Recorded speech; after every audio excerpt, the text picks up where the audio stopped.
একটা শিয়াল দেখতে পাচ্ছি প্রায় 13 ফুটের কাছাকাছি, শিব রয়েছে 22 ফুটের, টোটাল প্রতিমাটা দাঁড়িয়ে রয়েছে 35 ফুটে। অভিনব উদ্যোগ। নমস্কার বন্ধুরা, আজকে আমরা এসেছি কয়লাপাড়াতে, আমাদের প্রত্যন্ত একদম গ্রামের মধ্যে, মানে রুদ্রনগরতে অনেকটা ভেতরে। যে গত বছরের তুলনায় এবছরেও এখানটায় কয়লাপাড়া, উত্তরাধনপুর এবং দেবী মথুরাপুর তাদের যুবগোষ্ঠীর পরিচালনায় শ্যামা পূজার আয়োজন করেছে। এবছর তাদের প্রতিমার যে মূর্তির হাইটটা হয়েছে 35 ফুটের ওভারে। তো আমরা এসে পুজো কমিটিকে অসংখ্য ধন্যবাদ জানাই ইচ্ছে রান্নার পক্ষ থেকে।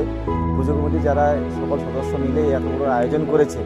সাগরদ্বীপের সবথেকে বড় দেবী প্রতিমা কালী পুজো, যাকে আমরা বড় মা বলে জানি, সেই পুজো অনুষ্ঠিত হবে আর কয়েকদিন পরে অমাবস্যার দিনে। তো আমরা এসেছি, পুজো কমিটিকে পেয়ে গেছি। পুজো কমিটির সভাপতি বা সেক্রেটারি যারা রয়েছেন তাদের কাছ থেকে দু চার কথা শুনে নেব। নমস্কার। কয়লাপাড়া উত্তরাধন দেবী মথুরাপুর যুবগোষ্ঠীর পরিচালনা এবং মসজিদ এখানকার সমস্ত দোকানের মিলে গত বছর আমরা করেছিলাম 33 ফুট, এবছর আমরা বাড়িয়েছি 2 ফুট, মোট 35 ফুট। নাগরদোলা রেখেছি এবং চন্দননগরের লাইটও রেখেছি।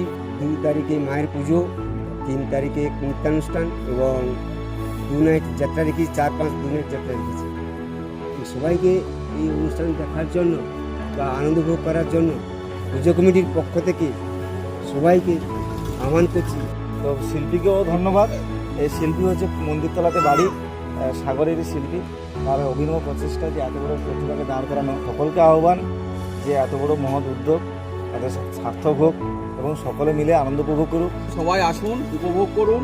আমাদের দুনাইট যাত্রা আছে, চন্দননগরের লাইট আছে, এছাড়া বিভিন্ন রকম খেলনার দোকান থাকবে, নারায়ণ সেবা আছে, তারপরে নাগরদোলা গত বছরের মতন এবছরও পুরো মাঠটাই নাগরদোলায় সুসজ্জিত।